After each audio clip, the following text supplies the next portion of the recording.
Good morning, all. Welcome to the online classroom of Agro Processing Management. So, today is our second lecture. In the earlier class, we studied what is agro processing, what is food processing, and which are different benefits of agro processing or importance of agro processing. So, in today's lecture, we will see the role of agriculture in Indian economy. As we all know, agriculture is the backbone of Indian economy. Despite major emphasis of industrial development during last 4 decades, agriculture continues to occupy a place of pride in our economy. तर आपल्या सर्वांना माहिती आहे की agriculture हे आपल्या इकॉनॉमीचं एक backbone समजलं जातं.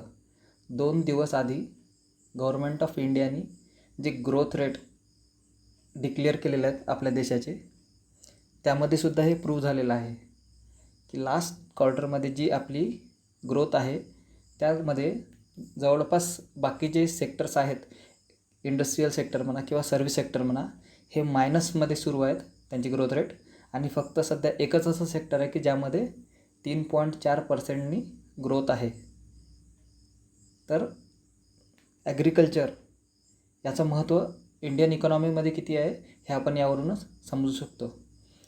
सध्या कोरोना पॅन्डेमिकच्या सिच्युएशनमध्ये आपला GDP -23.9% ग्रो आहे. म्हणजे विचार करा की एक हिस्टॉरिक क्रायसिस आहे इंडियन इकॉनॉमीमध्ये.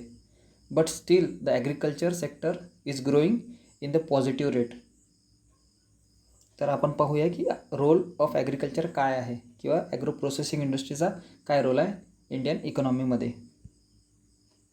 तर ते पाहण्याच्या आधी आपण सुरुवातीला पाहूया की वेगवेगळे सेक्टर्स कोणते असतात की जे कोणत्याही देशाच्या इकॉनॉमीमध्ये कंट्रीब्यूट करतात. So in our Indian economy there are 3 sectors, that is primary sector, secondary and tertiary sector. So primary sector is agriculture and allied sector which include agriculture, forestry, mining and fishery. Then secondary sector is industrial sector. Then tertiary sector is service sectors, that is trade, banking, transport, education, culture and health. So the first point is share in the national income. So the contribution from the agriculture has been continuously falling from 55.1% in 1950-51 to 16.2 in 2018-19. म्हणजे जे share आहे GDPमध्ये ॲग्रिकल्चरचं हे 1950-51मध्ये 55% होतं. आणि last year 2018-19चे जे statistic आले त्यामध्ये जो GDPमध्ये कॉन्ट्रीब्युशन आहे हे 16.2% आहे. म्हणजे कंटिन्युअसली डिक्लाईन होत गेलं. आणि हे डिक्लाईन का होत गेलं? कारण स्वातंत्र्यानंतर जी आपली एक डेव्हलपमेंट झाली ही सर्व्हिस सेक्टरची आणि इंडस्ट्रीयल सेक्टरची खूप रॅपिडली झाली. आणि या सर्व्हिस सेक्टर आणि इंडस्ट्रीयल सेक्टरच्या डेव्हलपमेंटमुळे जे एक ॲग्रिकल्चर सेक्टरचं कॉन्ट्रीब्युशन होतं हे कमी कमी होत गेलं. कारण ॲग्रिकल्चरमध्ये जो लेबर होता हा लेबर इंडस्ट्रीयल आणि सर्व्हिस सेक्टरमध्ये डायवर्ट झाला. त्यामुळे जे कॉन्ट्रीब्युशन होतं इकॉनॉमीमध्ये हे कमी झालं. But still agriculture is the one of the best or one of the strongest source of income for the government of India. So share in national income जरी ॲग्रिकल्चरचं कंट्रीब्युशन कमी आहे तरी सर्वात महत्त्वाचं आहे. कारण आता कोरोना पॅन्डेमिकमध्ये जेव्हा ग्रोथ रेट सर्वांची निगेटिव्ह आहे तेव्हा फक्त एकच सेक्टर आहे की जे पॉझिटिव्हमध्ये आहे. त्यामुळे ॲग्रिकल्चरचं काय महत्त्व आहे नॅशनल इन्कममध्ये हे सर्वांना माहिती आहे.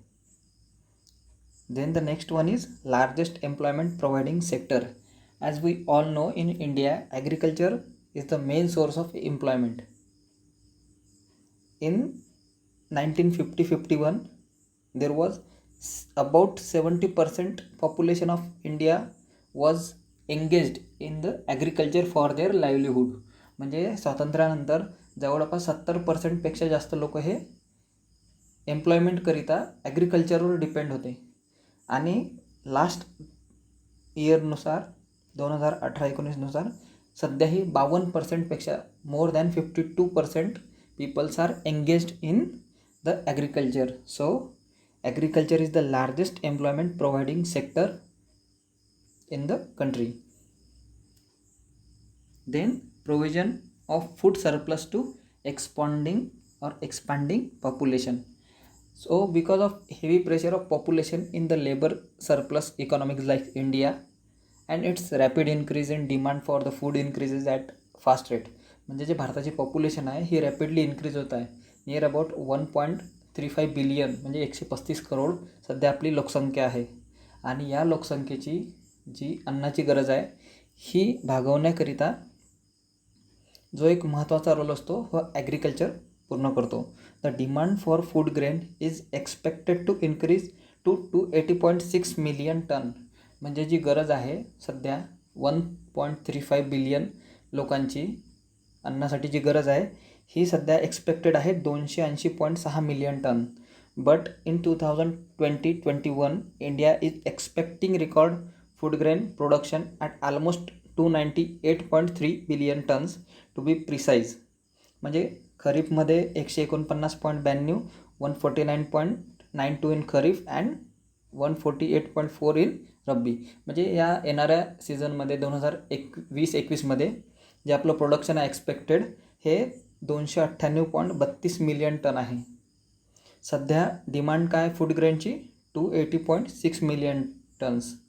So the provision of food surplus to the expanding population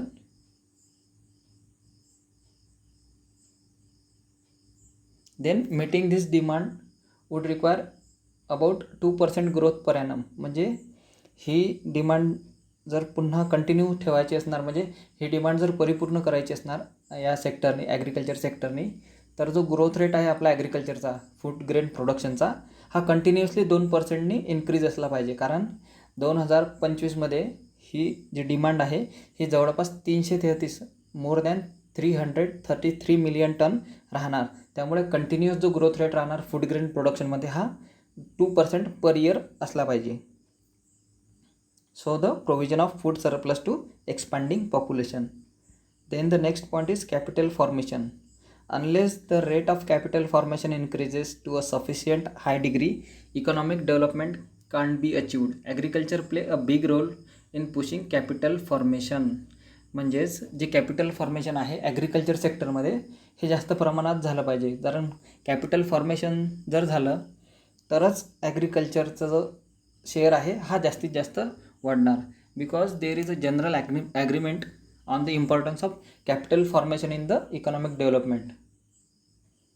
So according to the gross capital fund or gross capital formation statistic, about 6.29% in 2018-19, but at the same time the share of agriculture in the GDP is about 16%. म्हणजे जे capital फॉर्मेशनचा एक दर आहे दरवर्षी GDPमध्ये gross capital फॉर्मेशननुसार, म्हणजे जेवढं भारतात primary sector, tertiary sector आणि सेकंडरी सेक्टर ह्या तिन्ही सेक्टर मिळून जेवढं कॅपिटल फॉर्मेशन होतं त्यापैकी 6.29 म्हणजे जवळपास 7% ही कॅपिटल फॉर्मेशन ॲग्रिकल्चर आणि अलाइड सेक्टरमध्ये होतं. आणि त्यामुळे GDPमध्ये जे आपलं कॉन्ट्रीब्युशन आहे हे 16% आहे. तर हे कॅपिटल फॉर्मेशन जर वाढलं तर आपलं कॉन्ट्रीब्युशन GDPमध्ये वाढणार. Providing raw material to industries. So agriculture plays an important role in industrial development. So agriculture provides raw materials to the various industries of national importance. Many industries like cotton, jute industries, sugar industries, food processing industry. So these are different industry to which agriculture provide raw material. So many industries like cotton, jute, sugar industry, food processing industries depend on agriculture for their raw material requirement. Moreover, workers engaged in various industries depend upon agriculture for their day-to-day food requirement. म्हणजे जे एक raw मटेरियलची गरज असतं प्रत्येक इंडस्ट्रीची त्या raw मटेरियलसाठी ते ॲग्रिकल्चर सेक्टरवर डिपेंड असतात. की जेवढ्याही ॲग्रो प्रोसेसिंग इंडस्ट्रीज आहेत किंवा फूड प्रोसेसिंग इंडस्ट्रीज आहेत ह्या रॉ मटेरियलसाठी ॲग्रिकल्चरवर डिपेंड असतात. किंवा अदर दुसरा जे ऑर्गनायझेशन आहे कोणतेही दुसरे वर्कर्स असणार त्यांचे जे डे टू डे बेसिसवर जे अन्नाची गरज पडते जे फूड रिक्वायरमेंट आहे हे सुद्धा ॲग्रिकल्चर सेक्टर पूर्ण करतं. Then market for industrial product. तर ॲग्रिकल्चर हे मार्केट आहे इंडस्ट्रियल प्रोडक्ट्ससाठी सुद्धा. कसं आहे हे आपण पाहणार आहे. So agriculture provides market for a large number of industrial products since about 2/3 of India lives in rural areas. म्हणजे जवळपास 2/3 जे पॉप्युलेशन आहे भारताचं हे रुरल एरियामध्ये राहतं. त्यामुळे जे ॲग्रिकल्चरशी रिलेटेड पॉप्युलेशन आहे हे जवळपास सर्व रुरल एरियामध्ये राहतं. And there is a large rural purchasing power which has created a large demand for all the types of industrial product. म्हणजे जे रुरल एरियामध्ये लोक राहतात त्यांची जी डिमांड आहे इंडस्ट्रियल प्रोडक्टसाठी ही खूप जास्त वाढलेली आहे. So after the green revolution has considerably increase the purchase power of the large farmer substantially in the recent year. म्हणजे जे ग्रीन रिव्होल्यूशन झालं होतं त्यानंतर जी पर्चेसिंग पॉवर आहे शेतकऱ्यांची किंवा रुरल एरियामध्ये राहणाऱ्या लोकांची ही वाढलेलीच होती.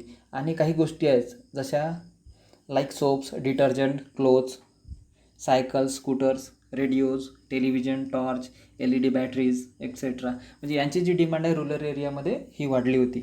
So agriculture provide market for industrial product. आणि दुसऱ्याही काही गोष्टी असतात जसं की demand for the variety of agriculture inputs, chemical fertiliser, tractors, pump sets, pesticides, ह्या सर्व गोष्टीची सुद्धा डिमांड वाढलेली आहे रुरल एरियामध्ये. So agriculture has become a market for industrial products. Then importance in international trade. International ट्रेडमध्ये ॲग्रिकल्चरचं काय महत्त्व आहे. So agriculture constitute about 10% of the total export of country. Such is importance of agriculture as far as earning of foreign exchange are concern. म्हणजे जे foreign exchange जे काही आपण एक्सपोर्ट करणार ॲग्रिकल्चरचे कमोडिटीज त्या कमोडिटी एक्सचेंज करून इंटरनॅशनल ट्रेडमध्ये सुद्धा एक महत्त्व असतं ॲग्रिकल्चर सेक्टरचं. तर जेवढाही आपण तिन्ही सेक्टरचा एक्सपोर्ट करतो म्हणजे एक प्रायमरी सेक्टर, सेकंडरी आणि टर्सरी सेक्टर, तर कंप्लीट एक्सपोर्टपैकी out of 100% export 10% contributed by agriculture. And जरी आपण 10% ॲग्रिकल्चरने कॉन्ट्रीब्यूट करतो तरीसुद्धा जे ॲग्रो प्रोसेसिंग प्रोडक्ट्स आहेत याचं कॉन्ट्रीब्युशन त्या 10%मध्ये खूप कमी आहे. म्हणजे जवळपास 1.2%. And out of 10% only 1.2% is of agro processing. म्हणजे ॲग्रो प्रोसेस्ड जे प्रोडक्ट आहेत जे आपण आपल्या देशातून दुसऱ्या देशात पाठवतो म्हणजे एक्सपोर्ट करतो त्याचं प्रमाण खूप कमी आहे. But still agriculture has importance in international trade because it contribute about 10% of the total export.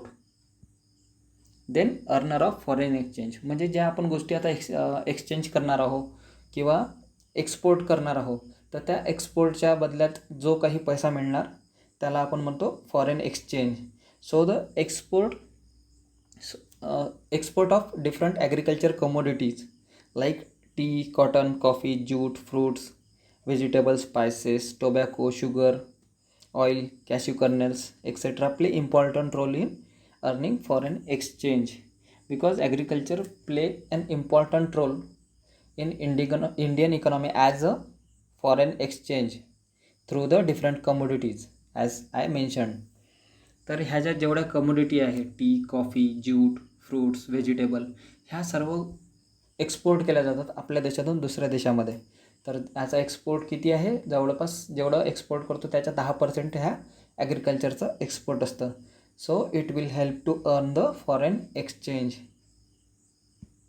Then source of revenue for the government through the direct contribution of agriculture taxes to the central and state government is not significant. म्हणजे जे directly taxation असतं because जे agriculture sector आहे याचं directly agriculture taxes किंवा जे central government आणि state गव्हर्मेंटला टॅक्सेस भेटतात हे डायरेक्टली तर मिळत नाही.